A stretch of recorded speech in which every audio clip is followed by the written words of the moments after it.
Today, we celebrate Father's Day. And children all over say they have a dickens of a time of getting a gift for Dad. I know my kids wonder what I would like for them to get me. And they say, whatever you want, Dad, whatever you want, as long as it's under $2.75. Well, there was a successful young hedge fund manager on Wall Street, made it big. Every Father's Day, he's in a quandary of what to get Dad for a Father's Day gift. And one year it was a high-end car. Could afford it. Next year it was the entire signed collection of the greatest hits of Frank Sinatra, right? This year, though, he had to outdo himself. So he purchased, where he found it, nobody knows, a rare parrot bird that could speak 5 languages and sing Broadway tunes on one foot. Well, the bird cost $100,000, but this man's son said, oh, it's worth every penny. Every penny. That would be a Father's Day gift his dad would never forget. So a week after Father's Day, he called. Didn't hear a thing. Hey, Dad, how'd you like what I gave you for Father's Day? And the dad said, oh, you are an amazing son. You truly are. I must say, I've never been given such an amazing gift my entire life. And that bird was delicious. Well, this Sunday is Father's Day. Fathers among us might receive a gift from our children, maybe even a singing bird, but I don't know. However, all of us are familiar with giving and receiving gifts on special days. We're becoming experts at it. The relationship of fathers to their children is highlighted today. And people in the Jewish faith have the Torah to guide them, mostly about tradition and appropriate gift giving and receiving. Among them, we find the 5 shekelim, silver coins, a father gives to the Kohen, the Jewish priest, for the redemption of his firstborn. And at the ceremony is something called the Pidyon Haben, the redemption of the firstborn. The Kohen asked the father a curious question: which do you prefer? Would you rather keep the 5 shekelim or take the child? Now, at first glance, that seems kind of odd as a question, very ludicrous. No father would choose money over their child, would they? The implication that the father has the option of leaving his child with the Kohen priest in exchange for keeping the money is contrary to halacha, Jewish law. The Torah requires the father to redeem his son. The child can't be property of the Kohen, the Jewish priest. If theoretically the father would refuse to redeem his child, the Kohen would have no claim to the child. How are we to understand then the question,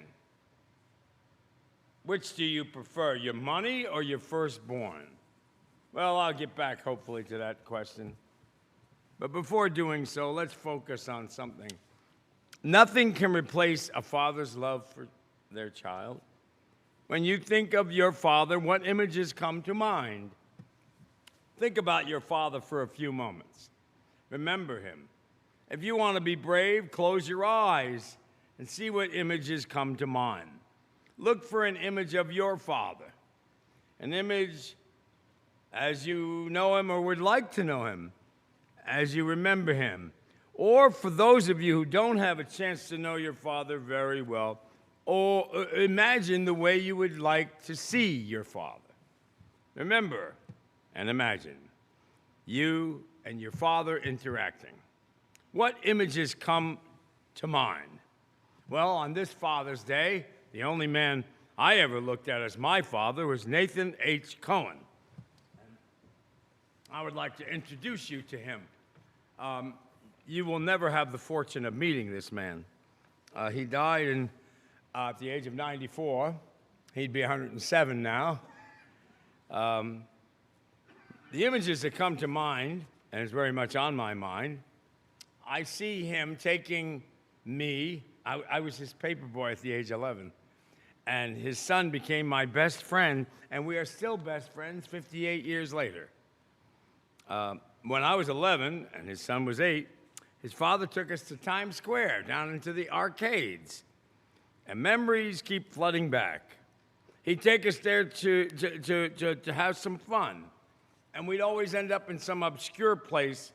And we even cut a record in one of them booths. I still have that record.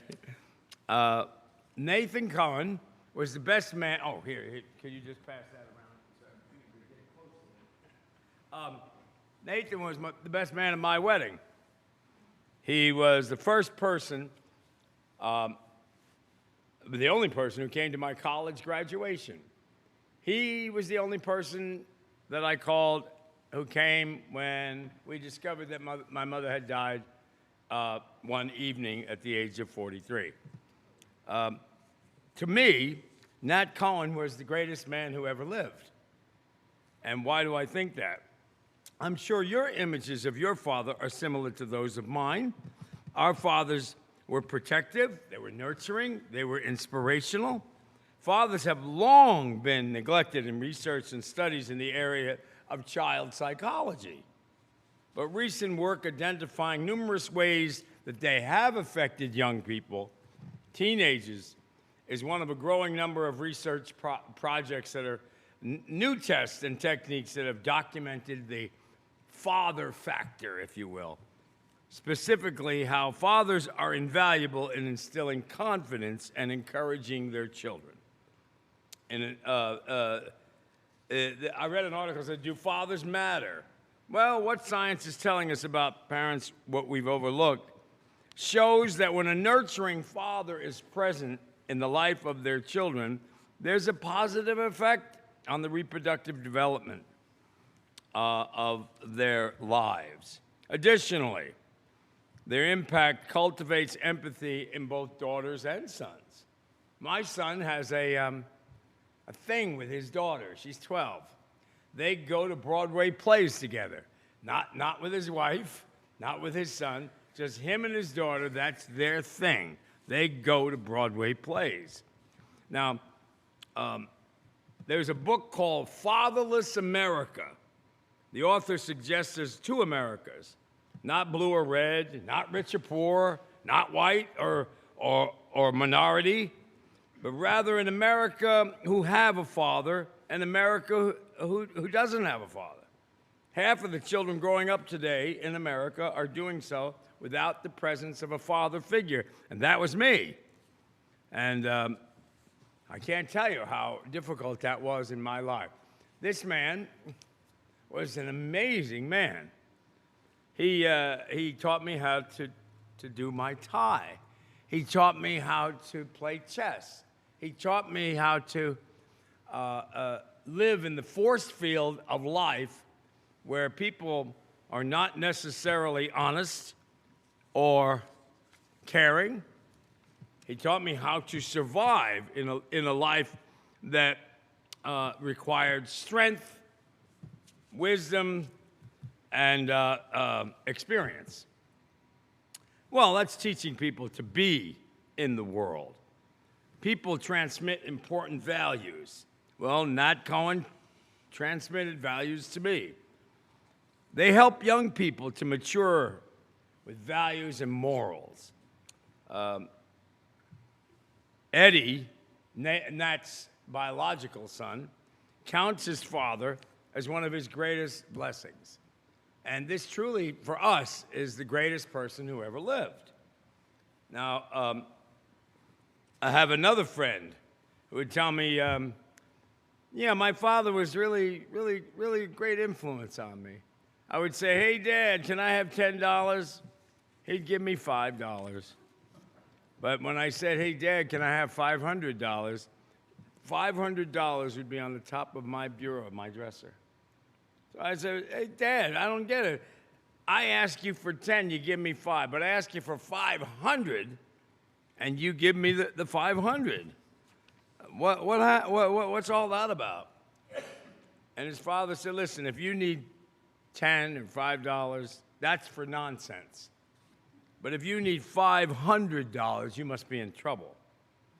And that's what a father is for. The importance of fatherhood is underestimated and undervalued.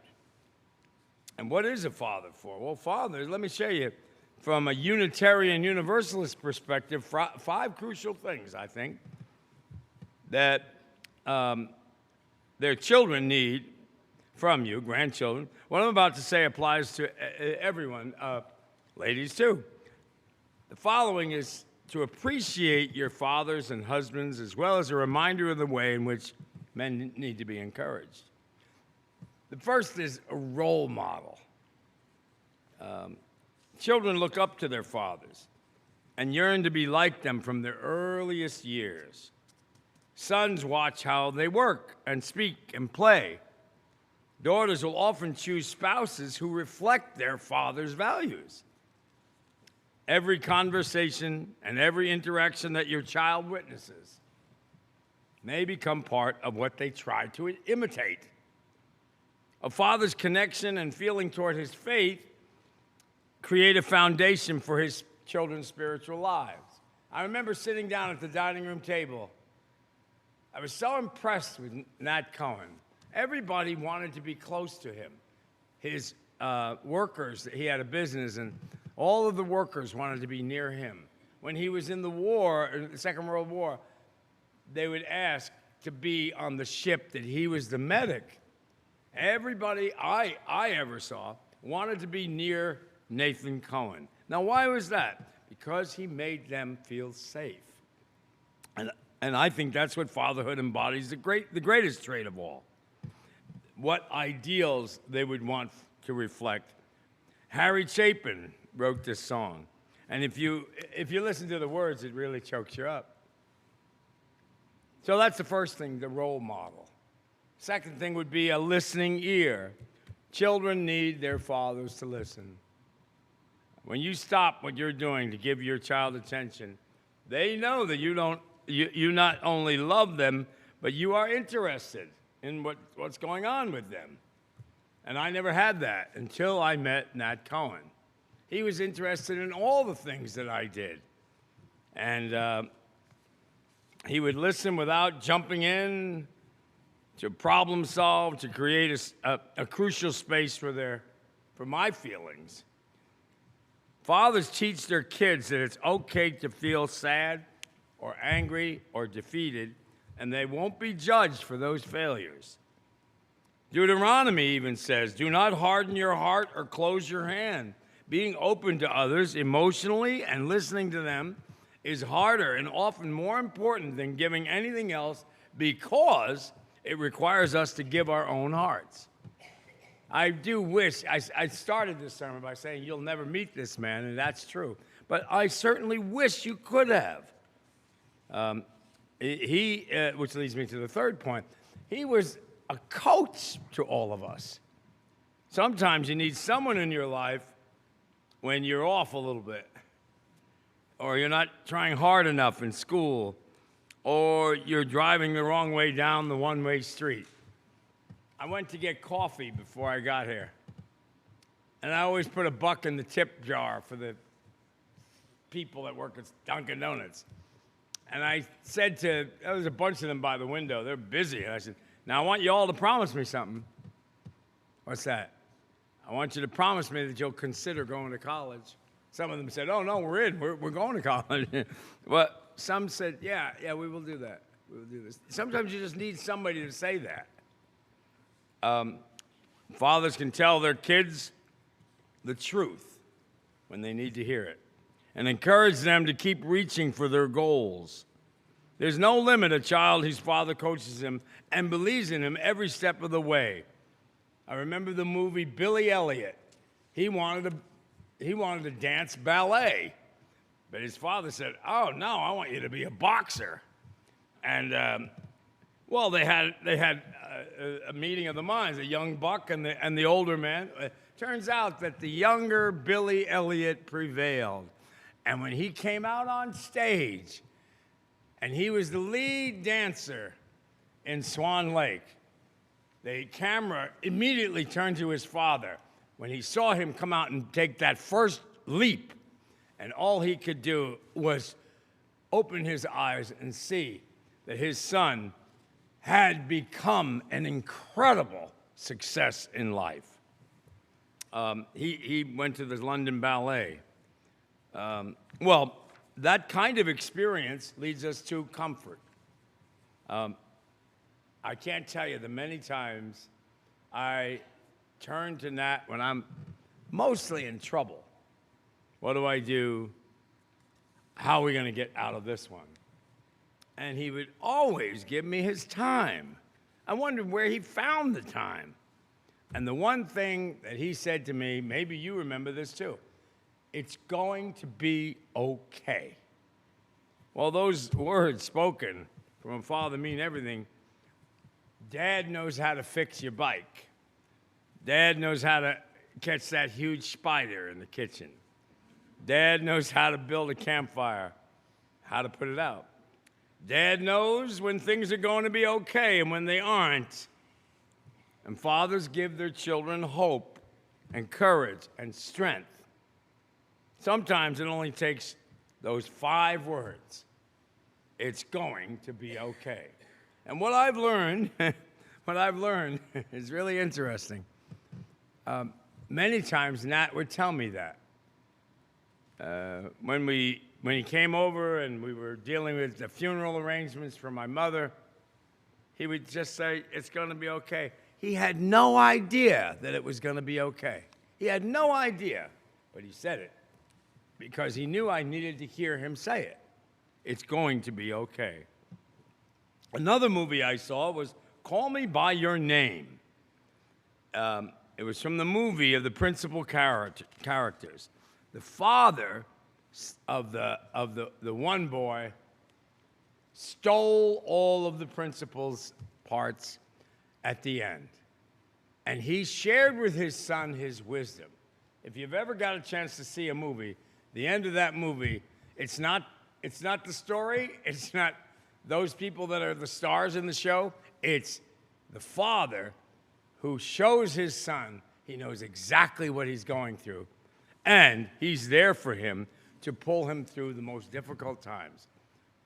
Well, brokenhearted, summer love, it's going to be okay. And the final thing that I would say is it's a source of wisdom. I never met anybody who had so much wisdom as Nat Cohen. Fathers can see what makes their children shine and what brings them down. They help them to see who their right friends would be, not to pick their right friends, but to help their children see who the right friends are. They can help them with right spouses and teach the child that faith matters, that can pave the way to bringing wisdom and ideas into the picture. Learning together creates a strong bond between fathers and their children, and they share and explore questions and answers about life itself. I didn't realize how much I didn't know and how much he taught me. I didn't realize until as it was going on that I don't know how to do a lot of things. And he knew that. But instead of saying, you don't know how to do this, he would always say, let me help you to find a way to do that. So to return to the question about the Pidyon Haben, why does the Kohen say to the father, what do you prefer, your money or your child? Well, there's a wise man who told me, if your father's a bum, you call him a priest. Well, maybe that's true. The Kohen is bringing to the attention of the young father an unfortunate occurrence. Often, men go through life choosing money over their children. We continually rationalize working late and other types of behavior which keeps us from our children or create a loss of opportunity to positively influence them. Nat Cohen never, ever turned me away or his son away. Never. And always had time to help us with our latest calamity. And it was going to be okay. And as you're about to embark on the privileged journey of raising your child, the Kohen says, what will be your first priority, your child or anything else? Living with faith challenges fathers to be the best possible fathers they can be. And in conclusion, we've seen that new research suggests what Unitarian Universalist theology always knew. A father's love and acceptance is invaluable to the emotional, social, and spiritual development of his children. So, to all of you dads, I must say, don't ignore the father factor. Life's not the breath you take, breathing in and out. Life is when you are missed the point to win the race. It's not the breaths you take, but the moments that take your breath away. What should take your breath away? Well, your children. I'm amazed that I have two sons who every day they show me how incredible they are. And I know that I had very little to do with that incredible phenomenon, but they show me nonetheless, especially their love. I don't know what I would do if my children didn't call me every day. Both of them call me every day. And it could be a 2-second phone call, but every day. So remember the father factor. Remember to be a role model. Be a listening ear. Be a coach. Be a comforter. Be a source of wisdom. I think about well, you know, I'm a father, and I want to have a wonderful Father's Day. And I hope you have a wonderful Father's Day. I hope that you could remember somebody like I'm remembering Nathan Cohen today. He taught me so much. And I think he was preparing me for what life had to offer, or what life was going to be like, both the hard and the not so hard, both the joys of victory and the sadness of defeat. As he taught me how to relate to people. And in many respects, he taught me how to deal with the calamities that you don't expect that are coming. He taught me how to live. And he taught me how to die. Thank you.